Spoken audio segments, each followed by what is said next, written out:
Episode 421 to 430। अध्याय 421 131। यह वस्तु केवल मेरी है। तीसरा पहर _5। यान के खुशी खुशी बातें कर रहा था कि अचानक बाथरूम का दरवाजा अंदर से खुल गया। घबराया हुआ यान के लड़खड़ाकर आगे बढ़ा और सीधे यान सोंग की ओर बढ़ गया। यान सोंग ने फुर्ती से खुद को बचाया और यान के ने देखा कि वह मुंह के बल गिरने ही वाला है, तो उसने जल्दी से अपनी नज़र घुमाई और केवल बाथरोब में लिपटे यान सोंग को पकड़ने के लिए हाथ बढ़ाया। वह बस थोड़ा सा चूक गया, केवल बाथरोब का किनारा ही उसके हाथ में आया और उसने जोर से झटका दिया। यान सोंग को उम्मीद नहीं थी कि गिरते समय भी वह बच्चा उसे नीचे खींचने की कोशिश करेगा। अपनी पोशाक को कसकर पकड़ते हुए उसने यान के पेट की ओर लात मारी। वह बच्चा अभी जो भी बड़बड़ा रहा था, उसे मारने की उसकी बहुत इच्छा थी। वह उससे लड़ने के लिए बेताब था। यान सोंग जितनी ताकत न होने के कारण यान के उसे नीचे नहीं खींच सका और इसके बजाय वह खुद पीठ के बल जमीन पर जोर से गिर पड़ा। उसने अपनी बाहों में लिए आजियू को जल्दी से देखा और ये देखकर राहत महसूस की कि वह अनहाम था। उसी क्षण यान सोंग का पैर उसके पेट पर पड़ा और उसने लात मारने में जरा भी संकोच नहीं किया। यान के चिल्ला उठा, वाह वाह भाई, क्या तुम यहाँ भाई की हत्या करने की कोशिश कर रहे हो? यान सोंग मुड़ा, टूथब्रश के कप से शौचालय से आधा गिलास पानी उठाया और पास आकर अपनी नाक को जोर से दबा लिया। दुबला पतला यान के लंबे और तगड़े यान सोंग के सामने टिक नहीं पाया और उसके पास विनम्रता से आत्मसमर्पण करने के अलावा कोई चारा नहीं था। यान सोंग ने आधा कप शौचालय का पानी उसके मुंह में डाला, उसका जबड़ा दबाया और उसे निगलने के लिए मजबूर किया। तुम्हारा मुंह बहुत गंदा है, इसे ठीक से साफ करो। उसने कप को सटीकता से कूड़ेदान में फेंका और बेफिक्र होकर चला गया। यान के अचानक पलट गया और झट से उठकर वॉश बेसिन की ओर भागा। अपना हाथ मुंह में डालकर बेताब होकर उल्टी करने की कोशिश करने लगा, मानो वह अपना पित्त बाहर निकालने की कोशिश कर रहा हो। बहुत ही घिनौना। यान सोंग, तुम्हारी हिम्मत तो देखो। आजियू ने उसकी पैंट के पैर को पकड़ लिया और बोली, म्याऊं म्याऊं। जब यूनिया घर लौटी तो उसे वहां कोई भी नहीं दिखा। शायद किसी को भी इस बात की परवाह नहीं थी कि वह रात को घर नहीं लौटी। नहीं, उन्हें इस बात की परवाह नहीं थी कि वह घर क्यों नहीं है। उन्हें केवल इस बात की चिंता थी कि उसकी अनुपस्थिति से क्या प्रतिकूल प्रभाव पड़ सकते हैं। वह भी अपने कमरे में दाखिल ही हुई थी कि कोई भी उसके पीछे पीछे कमरे में आ गई। मैडम, आप पिछले कुछ दिनों से कहाँ थीं? मैं बहुत चिंतित थी। एक युवती का रात में घर न लौटना यह मतलब नहीं है कि लोगों को सबसे बुरा सोचना चाहिए, लेकिन वे ऐसा करने से खुद को रोक नहीं पाए। यूनिया ने अपनी कनपटी रगड़ते हुए कहा, मैं कुछ दिनों के लिए एक दोस्त के घर रुकी थी। ओह, क्या वह दोस्त लड़का है या लड़की? कोई ने अनायास ही पूछा। यूनिया ने उसकी ओर देखा। उसकी आंखों में कालापन अथाह गड्ढों जैसा था, जिससे कोई अनजाने में कांप उठी और जल्दी से अपनी नजरें हटा लीं। यूनिया मुस्कुराई, अगर लड़का हुआ तो? और अगर लड़की हुई तो? किसी कारणवश कोई यूनिया के इस रूप से डर गई और उसने कुछ और कहने की हिम्मत नहीं की। अचानक यूनिया ने कहा, पिछले 2 दिनों से मैंने तुम्हारा दलिया नहीं खाया है और मुझे लग रहा है कि कुछ गड़बड़ है। मेरे लिए एक कटोरी बना दो प्लीज, मुझे अभी बहुत भूख लग रही है। कोई का चेहरा तुरंत मुस्कान से खिल उठा। एक पल रुकिए महोदया, मैं अभी जाकर इसे बना देता हूँ। कोई के जाने के बाद यूनिया ने अपने होठों पर एक ठंडी मुस्कान बिखेरी, अपना फ़ोन निकाला और युनशेन का नंबर डायल किया। फ़ोन 2 बार बजा और फिर कनेक्ट हो गया। फ़ोन पर युनशेन की भारी आवाज़ सुनाई दी, हेलो। यूनिया को युनशेन की आवाज़ बेहद आकर्षक, कानों को सुकून देने वाली और किसी भी स्त्री के दिल को धड़का देने वाली लगी। उसने थोड़ा व्यंग्य करते हुए अपने होठों को सिकोड़ा और आश्चर्य भरी आवाज़ में कहा, पिताजी आप हैं। ये पहली बार था जब पिता और बेटी ने फ़ोन पर बात की थी, जो वास्तव में एक दुखद स्थिति थी। युनशेन को भी यह बात समझ आ गई, इसलिए उसने असहजता को छिपाने के लिए हल्की सी खांसी कर दी। पिछले 2 दिनों से तुम कहाँ थे? उसकी आवाज़ में थोड़ी सख्ती थी। अब तुम्हें याद है कि पिता का अधिकार कैसे निभाना है। अफसोस की बात है कि मुझे तो अब इसकी परवाह ही नहीं रही। मेरी एक दोस्त बहुत दुखी थी, उदास थी, इसलिए मैंने पिछले 2 दिन उसके साथ बिताए। मैंने पापा और दादी को समय पर नहीं बताया, यह मेरी गलती थी, लड़की ने कोमल और विनम्र स्वर में कहा, जिससे किसी के भी मन में उठने वाला गुस्सा शांत हो गया। एक दोस्त? मुझे कैसे पता नहीं चला कि जियांगजोऊ में आपके दोस्त हैं? युनशेन ने सवाल किया। यूनिया ने आह भरते हुए कहा, पिताजी आप मेरे बारे में ठीक क्या जानते हैं? उनकी बेटी के शब्दों ने युनशेन को स्तब्ध कर दिया।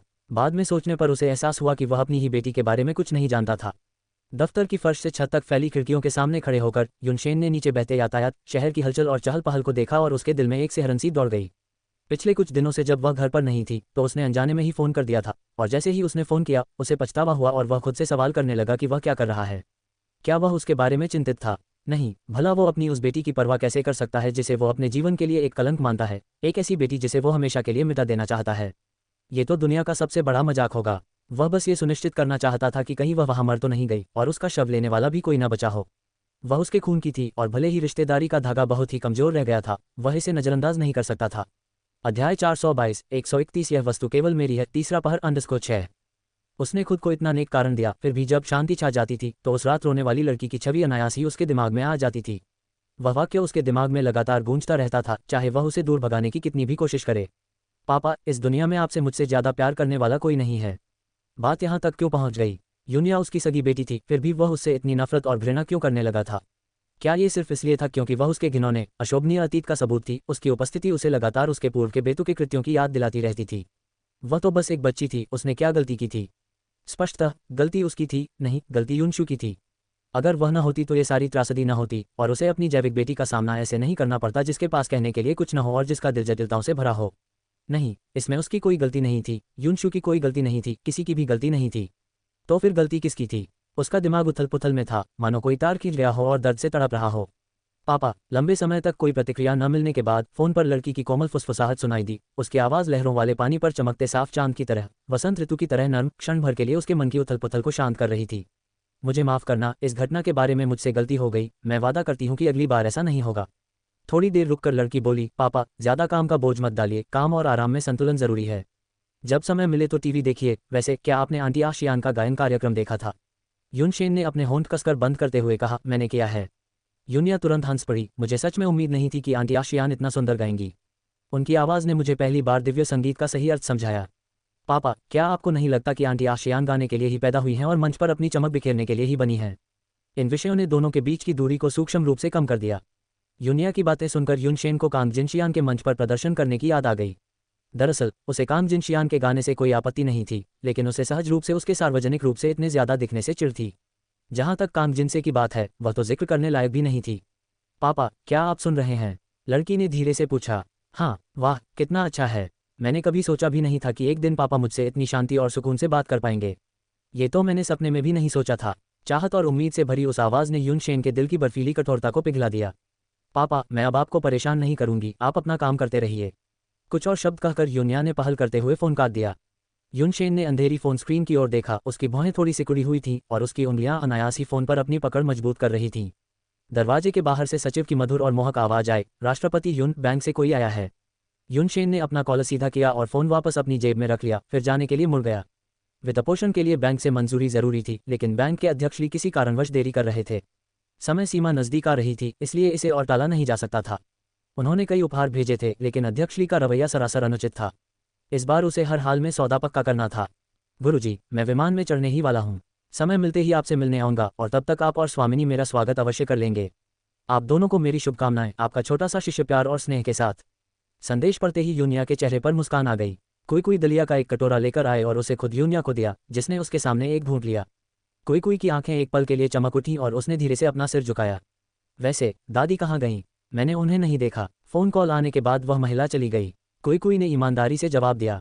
और आंटी जियान के बारे में क्या? एक एक करके वे घर पर नहीं थे, जो काफ़ी अजीब बात थी। मिस कांग अस्पताल में फॉलोअप चेकअप के लिए गई थीं। उनके साथ एक महिला को जाना था, लेकिन फ़ोन कॉल आने के कारण उन्हें जाना पड़ा, इसलिए मिस कांग अकेले ही गईं।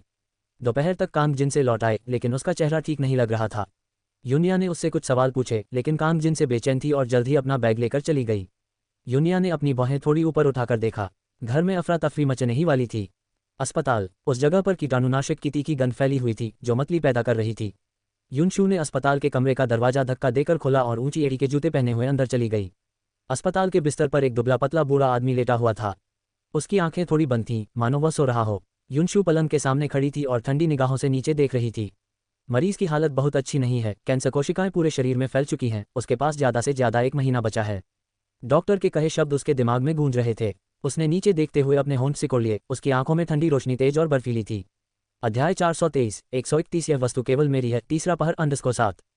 यून परिवार छोड़ने के बाद सुएंटोंग दिन भर सड़कों पर भटकता रहता था। रात को ओवरपास के नीचे सोता था और भूख लगने पर कूड़े के ढेरों से खाना ढूंढता था। एक मजबूत इंसान भी ऐसी कठिन परिस्थितियां सहन नहीं कर सकता था, और वह चुपके से उस पर नजर रख रही थी। उसे कुछ भी संदिग्ध नहीं लगा। जैसे ही वह निगरानी बंद करने वाली थी, वह अचानक बेहोश हो गया। उस पर नजर रखने वाले व्यक्ति ने उसे फ़ोन किया, और हालांकि वह शुरू में परेशान नहीं होना चाहती थी, लेकिन मानो किसी शैतान के वश में होकर वह फिर भी चली गई। उसके अंतिम दिन कितने दयनीय थे, ये देखकर दुख हुआ। यह उसके कर्मों का फल था, जो उसे मिलना ही चाहिए था। सुएंटोंग ने धीरे धीरे अपनी आंखें खोली, अस्पताल के बिस्तर के सामने खड़ी युनशु को देखा और एक फीकी, कमजोर मुस्कान के साथ कहा, शू, तुम आ ही गई। आखिर परेशानी तो तुम्हें ही तो देनी पड़ती है। युनशु ने उसे ठंडे लहजे में देखा। सिर्फ 1 महीना बचा है, बताओ क्या तुम्हारी कोई अधूरी इच्छा है? सुएंटोंग ने हल्की खांसी करते हुए धीरे से कहा, क्या तुम्हें वो वादा याद है जो मैंने तुमसे किया था? मैंने कहा था कि मैं जीवन भर तुम्हारे साथ रहूंगा। मैंने वो वादा तोड़ दिया। मुझे माफ कर दो, शू 8। मेरी जिंदगी में बस एक ही ख्वाहिश बची है कि मैं तुम्हारे साथ रहूं। यह मेरी अंतिम प्रार्थना है। कृपया मुझे मन की शांति के साथ मरने दें। युनशु ने ठंडी सांस लेते हुए कहा, सिर्फ कोरी कल्पना। इतना कहकर वह मुड़ी और चली गई। सुएंटोंग वहीं पर अविचलित पड़ा रहा, चुपचाप उसकी दूर जाती हुई आकृति को देखता रहा। उसके होठों पर हल्की सी मुस्कान थी, फिर धीरे धीरे उसने अपनी आंखें बंद कर लीं। योजक चिन्ह योजक चिन्ह योजक चिन्ह योजक चिन्ह। बाइलुन 2 दिनों तक बेहद चिंतित रहा, लेकिन इस बात से राहत महसूस कर रहा था कि ये परिवार ने कोई परेशानी नहीं खड़ी की थी। गु चुनरोंग बाईरान के कमरे की सफाई में व्यस्त थी। भोज के अगले दिन बाईरान ने अपना सामान पैक किया, अपने बेटे और प्रेमी को साथ लिया और चली गई। उसने उस समय घोषणा की थी कि एक बार जब वह इस परिवार के दरवाजे से बाहर निकल जाएगी तो वह कभी वापस नहीं आएगी। मैं, बाईरान, आप में से किसी की भी ऋणी नहीं थी। अब से मेरा बाई परिवार से कोई संबंध नहीं है। ये कहकर वह पीछे मुड़े बिना चली गई। यह एक ऐसी महिला का विशिष्ट मामला था जो अपनी माँ, थूक, अपने बड़े भाई और भाभी को भूल गई थी। गु चुनरोंग 2 दिनों तक कोसती रही, बाईरान को निर्दयी, बेशर्म और कृतघ्न कहकर कोसती रही और नौकरों को उसका कमरा खाली करने का आदेश दिया। बाईरान का कमरा घर का आखिरी कमरा था और वह उसे अपनी बेटी के भावी विवाह कक्ष के लिए साफ सुथरा करना चाहती थी। दोपहर में बाई शियांग स्कूल से घर आए और बोली कि वह पेई किंगहान से मिलना चाहती है। गु चुनरोंग ने तुरंत अपने हाथ से बनाया हुआ सुअर की पसली का सूप परोसा और बाई शियांग से कहा कि वह इसे श्री पेई के पास ले जाए। उसने बाई शियांग को श्री पेई से अच्छे संबंध बनाने के लिए कुछ अतिरिक्त निर्देश भी दिए, लेकिन विशेष रूप से इस बात पर जोर दिया कि वह किसी पुरुष के आकर्षण में न फंसे और आसानी से खुद को उसके हवाले न कर दे, क्योंकि जो पुरुष अपनी मनमानी करना जानते हैं वे अपने पास जो है उसकी कद्र नहीं करते। बाई जियांग का चेहरा लाल हो गया था और वह वहां से चली गई। जब उसने ये कहा तो बाइलुन भी वहीं मौजूद थी और उसने बीच में टोकते हुए कहा, बच्चे से ऐसी बातें क्यों कर रही हो? क्या तुम्हें शर्म नहीं आती? श्री पेई उस तरह के व्यक्ति नहीं हैं। गु चुनरोंग ने कमर पर हाथ रखकर जवाब दिया, मुझमें क्या खराबी है? क्या मैं झूठ बोल रही हूँ? पेई किंगहान के सभ्य दिखने पर मत जाओ, कौन जाने अकेले में उसके क्या क्या इरादे होते हैं। मर्द, खासकर ताकत और पैसे वाले, सब अयाश होते हैं। मैं तो बस अपनी बेटी की चिंता कर रही हूँ और उसे समझा रही हूँ। इसमें क्या बुराई है? अब तुम यहाँ बड़े बनने की कोशिश कर रहे हो। अगर तुम इतने काबिल हो तो मिस्टर पेई को खुश करने की कोशिश करना बंद करो। बाइलुन ने ठंडी सी झंझनाहट भरी आवाज निकाली और यह कहते हुए चली गई, बिल्कुल अनुचित। बाई शियांग विला पहुंची, थमस लेकर कार से बाहर निकली और ड्राइवर ने खिड़की नीचे करते हुए पूछा, मैडम, क्या मैं आपका बाहर इंतजार करूं? बाई शियांग ने एक पल सोचा और सिर हिलाते हुए कहा, आप वापस जा सकते हैं, मेरा इंतजार करने की कोई जरूरत नहीं है। इतना कहकर बाई शियांग ने अपने बालों को संवारा, अपनी स्कर्ट को सीधा किया और सामने के दरवाजे तक चलकर घंटी बजा दी। कुछ देर बाद आहलिंग दरवाजे पर आए और उसे देखकर आश्चर्यचकित होकर बोली, मिस बाई, आप यहाँ क्यों आए हैं? बाई शियांग ने अपने हाथ में पकड़े थमस को हिलाया और मुस्कुराते हुए कहा, मैं श्री पेई से मिलने आई हूँ। आहलिंग ने अपनी आंखें सिकोड़कर लोहे का फाटक खोला और कहा, कृपया अंदर आइए मिस बाई। आहलिंग बाई शियांग को बैठक कक्ष में ले गई और उसकी ओर मुड़कर बोली, मास्टर पेई अध्ययन कक्ष में हैं। मैं ऊपर जाकर उन्हें सूचित कर देती हूँ। मिस बाई, कृपया एक पल प्रतीक्षा करें। एक अर्थपूर्ण नज़र डालने के बाद एक नौकरानी तुरंत चाय डालने चली गई। खुद को रोक न पाने के कारण नौकरानी ने बाई शियांग पर 1-2 बार नजर डाली। वह नई थी और बाई शियांग को पहचानती नहीं थी, बस उसे ये लड़की खूबसूरत लगी। कहा जाता था कि इससे पहले कोई भी महिला मास्टर पेई के घर नहीं आई थी, इसलिए इस लड़की का मास्टर पेई के साथ कोई खास रिश्ता जरूर होगा। ध्यान भटकने के कारण चाय छलक गई और नौकरानी ने जल्दी से चायदानी नीचे रख दी। डर से सिर झुकाते हुए बोली, मुझे खेद है। उसे डांट पड़ने की आशंका थी क्योंकि उसने सुना था कि अमीर परिवारों की इन युवतियों का स्वभाव खराब होता है, जिसके लिए वह पहले काम करती थी। वह उसे छोटी छोटी बातों पर पीटती या लात मारती थी। कोई बात नहीं, तुमने जानबूझकर ऐसा नहीं किया, लड़की ने नरमी से कहा। अध्याय 424, 131। यह वस्तु केवल मेरी है। तीसरा पहर _8। छोटी नौकरानी ने अविश्वास से अपना सिर उठाया और देखा कि लड़की सोफे पर बड़े सलीके से बैठी है। उसका जीवन स्वभाव उसे प्रशंसा से भर देता है। लड़की की आंखों में दिख रही कोमल और सहनशील रोशनी ने उसके दिल में बसे डर को तुरंत शांत कर दिया। खुद को रोक न पाने के कारण उसके चेहरे पर मुस्कान आ गई और उसने कहा, मैडम सच में बहुत अच्छी हैं। बाई जियांग मुस्कुराए और बोली, आप यहाँ नए हैं, है ना? छोटी नौकरानी ने सिर हिलाकर हाँ कहा। आपका क्या नाम है? मैं शियाओ होंग हूँ। तभी बहन आहलिंग ऊपर से नीचे आई और बाई शियांग को एक जटिल निगाह से देखते हुए बोली, मास्टर पेई आपको बुला रहे हैं, कृपया मेरे साथ ऊपर आइए। एक इंसुलेटेड फूड कंटेनर लिए और शियाओ होंग की प्रशंसा भरी और आश्चर्यचकित निगाहों का पीछा करते हुए बाई शियांग आहलिंग के पीछे पीछे ऊपर चली गई। मन ही मन आहलिंग के मन में यह सवाल उठने लगा कि क्या मास्टर पेई को वाकई इस लड़की से लगाव हो गया है। मास्टर पेई को इतना सती इंसान नहीं होना चाहिए। भला वो इस तरह की लड़की को कैसे पसंद कर सकते हैं। बाई शियांग की कुछ समय तक सेवा करने के बाद और एक सतर्क स्वभाव की होने के कारण उसने गौर किया था कि इस लड़की के इरादे नेक नहीं थे और वह शायद जानबूझकर मास्टर पेई के करीब आ रही थी। वह दिखने में भी कोई खास सुंदर नहीं थी, बस एक आकर्षक महिला थी जिसकी आंखों में थोड़ी सी धूर्तता झलकती थी। बाहर ऐसी महिलाओं की भरमार थी। शायद इसका कारण ये था कि मास्टर पेई लंबे समय से किसी महिला के करीब नहीं रहे थे और इन छोटी मोटी चालों में आसानी से फंस जाते थे। हालांकि कई महिलाएं सफल नहीं हो पाई थीं, लेकिन ये लड़की सफल हुई। उसकी इस क्षमता के लिए उसकी सराहना करनी ही होगी। सिस्टर लिंग उन्हें अध्ययन कक्ष तक ले गईं और धीरे से दरवाजा खटखटाते हुए बोली, श्रीमान फू, मिस बाई आ गई हैं। अंदर से एक भावहीन आवाज आए, अंदर आ जाओ। धन्यवाद बहन आहलिंग, बाई जियांग ने अध्ययन कक्ष का दरवाजा खोलकर अंदर जाने से पहले कहा। अध्ययन में फू बाई ने बाई शियांग का गर्मजोशी भरी मुस्कान के साथ अभिवादन किया और कहा, मिस बाई, हम फिर से मिल रहे हैं। बाई जियांग ने विनम्रतापूर्वक सिर हिलाते हुए कहा, श्रीमान फू। फू बाई की निगाहें उसके द्वारा ले जाए जा रहे थर्मल कंटेनर पर टिकी थीं और वह रहस्यमय ढंग से मुस्कुराया। ठीक है, अब मैं तुम्हारा तीसरा पहिया नहीं बनूंगा, अलविदा। इतना कहकर वह तेजी से अध्ययन कक्ष से निकल गया। बाई शियांग को लगा कि यह व्यक्ति काफी विचारशील है। उसने मेज पर बैठे व्यक्ति की ओर अपनी नजर उठाई, अपने होंठ सिकुड़े और उसके पास चली गई। किंग हान, मैंने अपने हाथों से सुअर की पसली का सूप बनाया है, क्या आप इसे चखना चाहेंगे? पेई किंग हान ने अपना सिर नहीं उठाया, उसकी निगाहें हाथ में मौजूद दस्तावेज पर टिकी थी। उसने उसे सरसरी तौर पर पढ़ा और धीरे से हम कहा। बाई शियांग सोच रही थी कि क्या ये दस्तावेज उससे भी ज्यादा आकर्षक थे, लेकिन उसने इस विचार को जबान से कहने की हिम्मत नहीं की। उसने गर्म डिब्बे को खोला, उसमें से एक छोटा कटोरा और चम्मच निकाला और सावधानी से आधा कटोरा सूप डाला। थोड़ा सूप उसके हाथ के पिछले हिस्से पर गिर गया और वह हल्की सी आह भरने से खुद को रोक नहीं पाए। अंततः इससे पेई किंग हान को होश आ गया। उसने उसकी ओर भौहें चढ़ाकर देखा। बाई शियांग ने मुंह फुलाते हुए कहा, थोड़ा दुख तो हुआ? पेई किंग हान ने दस्तावेज नीचे रख दिया और कहा, मैं आहलिंग से तुम्हारे लिए कुछ दवा लगवा दूंगी। बाई शियांग को उसकी असंवेदनशीलता पर गुस्सा आया, लेकिन उसने जल्दी से कहा, बस थोड़ा सा जल गया है, मैं आहलिंग बहन को परेशान नहीं करना चाहती। उसने सूप का कटोरा पेई किंग हान को देते हुए कहा, कृपया इसे चख कर देखिए, कैसा है? मैंने इसे कई घंटों तक धीमी आंच पर पकाया है। पेई किंग हान ने एक घूंट लिया और फिर उसे नीचे रख दिया। अचानक भौहें चढ़ाते हुए उससे पूछा, क्या तुम आज स्कूल नहीं गई थी? घर पर सूप बनाने के लिए रुकी थी? बाई जियांग का चेहरा कुछ पल के लिए सख्त हो गया, लेकिन उसने तुरंत अपनी प्रतिक्रिया को छिपा लिया। उन्होंने बताया, आज मेरी तबीयत थोड़ी खराब थी, इसलिए मैंने घर पर छुट्टी ले ली। उसे उम्मीद थी कि पेई किंग हान चिंता जताते हुए कुछ शब्द पूछेगा, लेकिन उसने बस सिर हिलाया और कुछ नहीं कहा, अपनी नजरें दस्तावेजों पर वापस टिका दी। बाई शियांग को अंदर ही अंदर बहुत गुस्सा आया। क्या इस आदमी में जरा भी दिल नहीं था? उसने कहा था कि वह बीमार है, फिर भी वह उदासीन था। वह इस छोटी सी बात से आंसू बहाने के कगार पर थी, लेकिन उसने फिर भी बनावटी मुस्कान बिखेरी, अपने दिल में दबी नाराजगी को दबाते हुए, और झुककर पूछा, क्या देख रहे हो? पेई किंग हान की आंखों में एक सिहरन दौड़ गई। उसने भौहें चढ़ाकर उसकी ओर देखा, जिससे बाई शियांग का दिल जोर से धड़कने लगा और वह सहज ही एक कदम पीछे हट गई। अभी अभी जो झलक मिली, क्या उसने उसमें कोयला खदान शब्द देखे? अध्याय 425, 132 सैन्य अकादमी में आवेदन करें, स्वर्ग में बनी जोड़ी भाग 4। आहलिंग ने मुस्कुराते हुए अंदर आए लंबे हटे कट्टे आदमी का अभिवादन किया और कहा, युशेंग, तुम वापस आ गए? क्या भाई हान यहाँ हैं? उस आदमी ने रूखेपन से पूछा। ऊपर की ओर देखते हुए आहलिंग ने उत्तर दिया, वह है तो सही, लेकिन युशेंग एक अधीर व्यक्ति था, मैं उससे मिलने जा रहा हूँ। बोलते बोलते वह ऊपर की ओर बढ़ने लगा था। आहलिंग ने झट से उसे पकड़ लिया, रुको, अगर तुम अभी अंदर घुस गए तो श्री पेई नाराज हो जाएंगे। युशेंग ने इतना गहरा भौहें चढ़ा ली कि एक मक्खी भी उसमें फंस जाए। मुझे एक जरूरी काम है। भले ही यह बहुत जरूरी हो, आप अंदर नहीं जा सकते। श्री पेई के कमरे में एक महिला है। अगर वहां कोई महिला है तो क्या हुआ? युशेंग ने गुस्से में कहा और आहलिंग का हाथ झटक कर छोड़ दिया। जाते समय उसने पीछे मुड़कर नहीं देखा। आहलिंग ने पैर पटका, ये जिद्दी खच्चर, इसे माहौल का अंदाजा क्यों नहीं हो रहा? जैसे ही युशेंग दरवाजा खटखटाने ही वाला था, फूबाई अचानक बाहर आया, उसके कंधे पर हाथ रखा और उसे झट से अपने साथ ले गया। तुम क्या कर रहे हो? युशेंग को इस बात से नफरत थी जब ये डरपोक लड़का उससे पंगा लेता था और उसका मन करता था कि वह उसे अपने कंधे पर उठाकर फेंक दे। फूबाई ने नाटकीय अंदाज में आंखें घुमाईं और कहा, प्लीज, मैंने अभी अभी तुम्हारी जान बचाई है। तुम मुझे धन्यवाद भी नहीं देते और अब मुझे मारना चाहते हो? युशेंग ने उसे धक्का देकर दूर कर दिया। मेरे इतने करीब मत आओ, सिर्फ इसके बारे में सोचने से ही मुझे उल्टी आने लगती है। फूबाई ने उसे घूरते हुए कहा, अरे चिड़चिड़े काले भालू, तुम्हारे पास पहले से ही बहुत सारी समस्याएं हैं। इस अध्ययन में कौन कौन शामिल हैं? एक रहस्यमयी मुस्कान के साथ फूबाई ने कहा, एक महिला। सच में? मैं पूछ रहा हूं कि कौन? तुमने उसे पहले भी देखा होगा, वही लड़की है जो पिछली बार हुआंग ये से निकलकर बॉस के लिए गोली खाने गई थी। छी छी, किसने सोचा होगा, हमारे बॉस जो इतने तपस्वी लगते हैं, उन्हें भी कभी कभी मोह हो जाता है।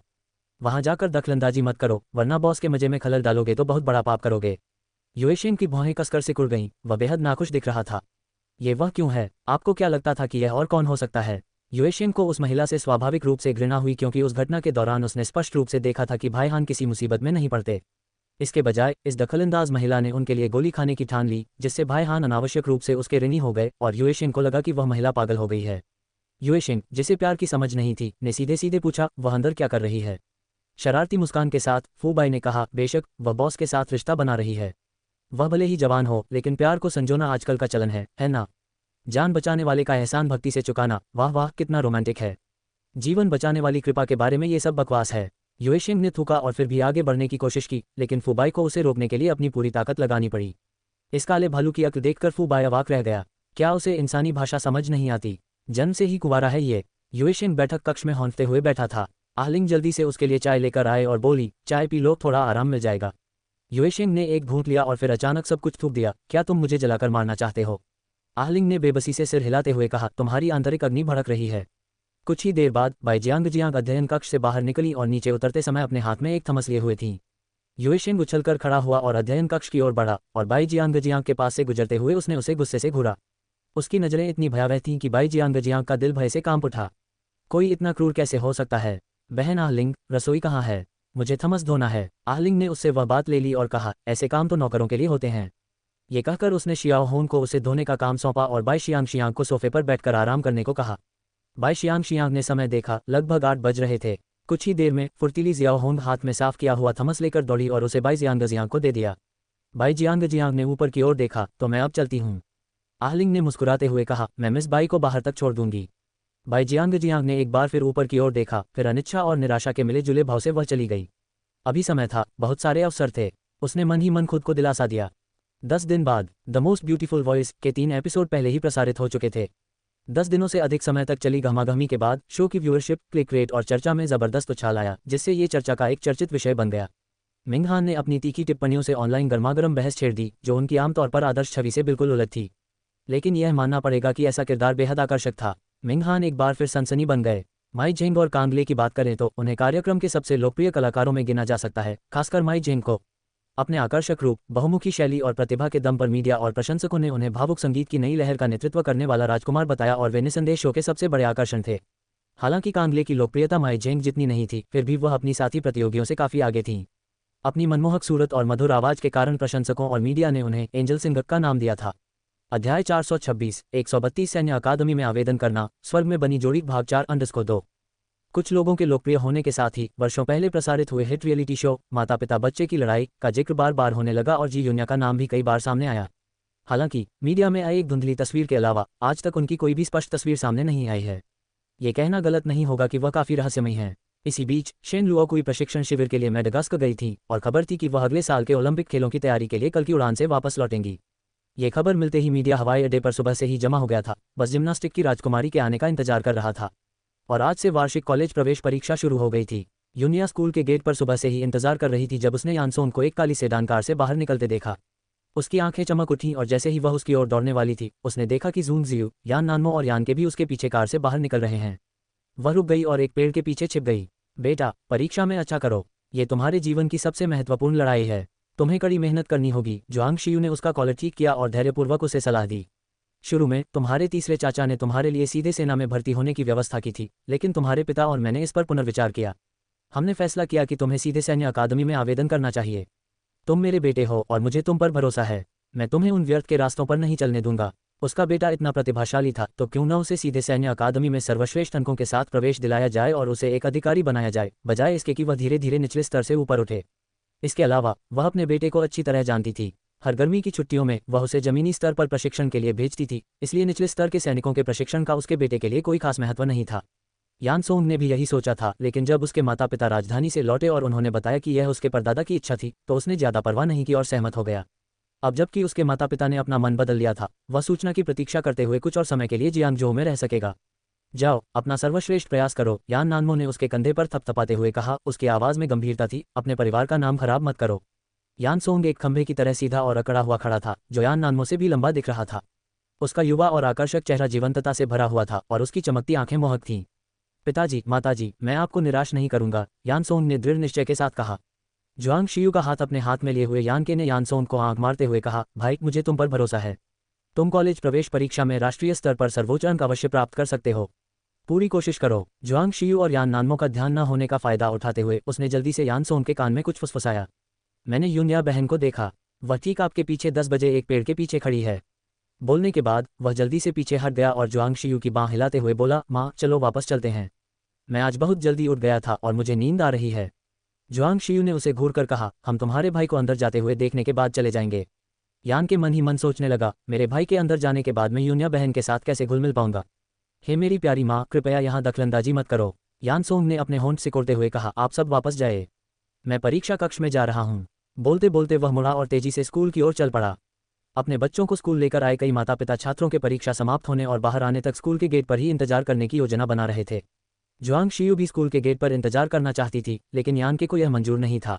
मौसम पूर्वानुमान के अनुसार आज तापमान 30 डिग्री से ऊपर रहेगा। मेरे भाई को 2 घंटे परीक्षा देनी है। क्या आप चाहती हैं कि हम 2 घंटे धूप में खड़े रहें? मैं तो झुलस जाऊंगी। मेरा भाई बच्चा नहीं है, वह खुद वापस जा सकता है। आह माँ, चलिए चलते हैं, यानके ने जुआंग शियू को हड़बड़ी में कहा, मानो उसे वहां से ले जाना चाहती हो। जुआंग शियू ने पूरब की ओर चमकते सूरज पर एक नज़र डाली। सुबह से ही थोड़ी गर्मी लग रही थी। उसने बेबसी से कहा, ठीक है, हम दोपहर करीब 12 बजे तुम्हारे भाई को लेने वापस आएंगे और बाहर खाना खाएंगे। यान नानमो ने माँ बेटे की जोड़ी को देखा और हताशा से सिर हिलाते हुए कहा, मैं काम पर जा रहा हूँ। मैं दोपहर को अपने कार्यालय के पास से आसोन को ले आऊँगा। मैं फूडे रेस्टोरेंट में पहले से ही एक टेबल बुक करवा लूँगा। वे 2 अलग अलग कारों में आए थे। यान नानमो, जिन्हें काम पर जाने के लिए समय की कमी थी, एक जिम्मेदार पिता होने के नाते यानसोन को परीक्षा हॉल तक छोड़ने के लिए थोड़ा रास्ता बदल लिया। यान नानमो के जाने के बाद एक और स्कोडा कार आकर रुकी और दोनों घर जाने के लिए कार में बैठ गए। यानके ने रियरव्यू मिरर में देखा और जैसा कि उम्मीद थी, उसने अपने भाई को स्कूल से बाहर आते हुए देखा। उसके होंठों के कोने मुस्कान से ऊपर उठ गए। जुआंग शियू ने उसकी तरफ देखा, क्या देख रहे हो? वह अपना सिर वापस मोड़ने ही वाली थी। हड़बड़ी में यानके ने उसकी बाँह पकड़ ली और उसे अपना सिर घुमाने से रोकते हुए कहा, माँ, मेरे पेट में अचानक थोड़ा दर्द हो रहा है। जुआंग जियू का ध्यान सचमुच भटक गया और उसने चिंता से पूछा, क्या हुआ? क्या ये गंभीर है? क्या हमें अस्पताल जाना चाहिए? अध्याय 430 132 सैन्य अकादमी में आवेदन करें। स्वर्ग में बनी जोड़ी भाग 4-6। जुआंग शियू ने देखा कि यूनिया का चेहरा बहुत लाल हो गया है और वह चिंता से पूछे बिना नहीं रह सकी, क्या तुम्हें लू लग गई है? तुम्हारा चेहरा इतना लाल क्यों है? यूनिया ने अपने गालों पर थपथपाया और मुस्कुराते हुए कहा, कोई बात नहीं, शायद खाने के बाद गर्मी लग रही है। जुआंग शियू ने जल्दी से वेटर को बुलाया और कमरे का तापमान थोड़ा और कम करने को कहा। यूनिया ने महसूस किया कि वह हाथ और अधिक उद्दंड होता जा रहा है। उसने चुपचाप अपने छोटे हाथ से उस उपद्रवी हाथ को पकड़ लिया और हथेली के पिछले हिस्से पर जोर से घुमा दिया। यानसोंग की भौहें फड़क उठीं, लेकिन वह बिल्कुल सामान्य दिख रहा था। यानके ने अचानक कहा, भाई, तुम्हारा हाथ कहाँ छू रहा है? यूनिया का दिल तेजी से धड़कने लगा। यानसोंग ने अपनी आंखें सिकोड़ लीं। जुआंग शियू और यान नानमो दोनों यानके की बातों से आकर्षित हुई और अवचेतन रूप से यानसोंग की ओर देखने लगीं। यानके ने मुस्कुराते हुए कहा, अरे, यहाँ इतना बड़ा मच्छर है। भाई, मुझे कभी पता ही नहीं चला कि आप इतने विचारशील हैं। बहन यूनिया के लिए मच्छरों को भगाने का काम भी करते हैं। यूनिया ने राहत की सांस ली, लेकिन उसे लगा कि यानके के शब्दों में कुछ गड़बड़ है। यानसोंग ने उसे एक नज़र से देखा और उसकी आंखों में छिपे खतरे और चेतावनी को केवल यानके ही समझ सका। जुआंग जियू ने इन तीनों के बीच चल रही अंदरूनी बातों पर ध्यान नहीं दिया और इसके बजाय मच्छर पर ध्यान केंद्रित किया। एयर कंडीशन कमरे में मच्छर कैसे हो सकते हैं? ये तो सरासर गैर जिम्मेदाराना है। अगर किसी मेहमान को मच्छर काट ले तो क्या होगा? यान नानमो मुस्कुराए और खाना जारी रखा। यूयुए पहले काफ़ी होशियार थी, अब उसकी प्रतिक्रिया धीमी हो गई है। यूनिया ने कुछ निवाले खाए और फिर बाथरूम जाने का बहाना बनाकर उठ खड़ी हुई। बाथरूम से बाहर आकर उसने ठंडा पानी लेकर अपने चेहरे पर छिड़का, जिससे गर्मी दूर हुई और उसने गहरी सांस ली। फिर अंदर से टॉयलेट फ्लश होने की आवाज़ सुनाई दी। यूनिया ने शीशे में देखा और एक जानी पहचानी आकृति को धीरे धीरे पास आते हुए देखा। युनशु। यूनिया को देखकर अचंभित रह गई। वह हाथ धोने के लिए आगे बढ़ी और अनायास ही पूछा, आप किसके साथ खाना खाने आए हैं? यूनिया ने मुस्कुराते हुए कहा, क्या इसमें दादी का कोई हाथ है? उसे अपने किए पर जरा भी पछतावा नहीं था। सच है। युनशु ने धीमी लेकिन सलीके से हाथ पोंछने के लिए एक टिश्यू निकाला। हालांकि हाल ही में उसके हाथ के पिछले हिस्से पर, जिसे वह हमेशा अच्छी तरह से साफ रखती थी, कुछ काले धब्बे पड़ गए, जिससे युनशु का रंग गहरा हो गया। दादी कुछ दिनों से काफी मुरझाई हुई लग रही हैं। क्या बात है? कोई परेशानी तो नहीं है? यूनिया ने युनशु के चेहरे को गौर से देखा, जो हाल ही में पतला हो गया था, जिससे उसकी गाल की हड्डियां उभरी हुई लग रही थीं और वह उम्रदराज दिख रही थी। त्वचा की देखभाल के लिए चाहे जो भी तरीके अपनाए जाएं, उनकी उम्र लगभग 60 वर्ष थी। भला वे प्रकृति के नियमों से कैसे बच सकती थीं? जन्म, बुढ़ापा, बीमारी और मृत्यु प्रकृति के नियम हैं। चाहे वह कितनी भी शक्तिशाली क्यों न हो, वह इस व्यवस्था का उल्लंघन नहीं कर सकती। युनशु का चेहरा अचानक काला पड़ गया। यूनिया ने अचानक अपना हाथ उठाया और युनशु ने झट से उसकी ओर बढ़ते हुए हाथ को पकड़ लिया। तुम क्या कर रही हो? दादी, इतनी चिंतित क्यों हो? क्या आपको लगा कि मैं आपको नुकसान पहुंचाऊंगी? ये सार्वजनिक स्थान है, क्या मैं इतनी मूर्ख होऊंगी? व्यंग्य भरी हंसी हंसने के बाद उसने युनशु के सामने अपना हाथ बढ़ाया। पब फ्यूचर के विज्ञापन। पब फ्यूचर विज्ञापन। उसके सुनहरे बालों की उंगलियों के बीच भूरे बालों की एक लट दबी हुई थी। उस वस्तु को स्पष्ट रूप से देखते ही युनशु की पुतलियां तेजी से सिकुड़ गईं और उसके होंठ कसकर बंद हो गए। दादी के बाल सचमुच सफ़ेद हो गए हैं। मैंने हमेशा सोचा था कि दादी कभी बूढ़ी नहीं होंगी, लेकिन अफसोस, जन्म, बुढ़ापा, बीमारी और मृत्यु से कोई नहीं बच सकता। युनशु की सांसें अचानक तेज हो गईं। जाहिर तौर पर वह उन्हें दबाने की कोशिश कर रही थी। उसने यूनिया को घूरकर देखा और जल्दी से मुड़कर चली गई। यूनिया ने अपने होठों को मुस्कान में मोड़ा, घृणा से बालों को फर्श पर फेंक दिया और फिर, मानो कुछ याद आने पर, उसने बालों को उठाया और सावधानीपूर्वक एक टिश्यू में लपेट दिया। खाना खाने के बाद कई लोग एक साथ रेस्टोरेंट से चले गए। यान नानमो को कुछ मिनट पहले एक कॉल आया था और वह पहले ही निकल गई थी। लॉबी में उनकी कई लोगों से सीधी टक्कर हो गई। जुआंग शियू ने तिरस्कार से भरे स्वर में नाक सिकुड़ी। सबसे आगे चल रही महिला युनशु थी, जिसके चारों ओर लेडी हे, लेडी लिन और 2 अन्य महिलाएं थीं जिन्हें वह नहीं पहचानती थी। युनशु अचानक रुक गई। उसने अपनी भौहें उठाईं और उधर देखा। लेडी यान, क्या संयोग है? जुआंग शियू ने न तो ठंडे और न ही गर्म लहजे में जवाब दिया। उन्होंने हंगामा खड़ा करने से परहेज किया, जो कि उनकी गरिमा का प्रमाण था, क्योंकि आखिरकार युनशु यूनिया की दादी थी और अगर विवाद बढ़ जाता तो यूनिया को भी अच्छा नहीं लगता। यह कोई संयोग नहीं है, लेडी यून। अगर और कोई चारा नहीं है तो हम यहाँ से जा रहे हैं। इतना कहकर उसने यूनिया का हाथ माँ बेटी की तरह प्यार से थाम लिया और तेजी से होटल से निकल गई। युनशू ने दबी हुई नाराजगी में अपने दांत भींच लिए। वहां मौजूद अन्य पत्नियां लेडी यान की चापलूसी करना चाहती थीं, जो मिलनसार और अधिकारियों की पत्नियों में सबसे अच्छी मानी जाती थीं, लेकिन उनके ठंडे चेहरे को देखकर वे हिचकिचा उठीं और पलक झपकते ही वह वहां से चली गईं। उसके पीछे खड़े दोनों युवक लेडी यान के बेटे ही होंगे, है ना? उनका व्यवहार वाकई बहुत ही शानदार है, लेडी लिन ने कहा। विशेषकर वह लंबा व्यक्ति जो इतना सुंदर और जीवंत, राजसी और जोशीला है, वह उनके विचारों को झकझोर देता है। युनशू ने उसकी ओर एक नज़र डाली। वह अच्छी तरह जानती थी कि उसके मन में कुछ खास इरादे हैं। आगे की कहानी सुनाने के लिए वी एम स्टोरी वर्ल्ड को सब्सक्राइब करो।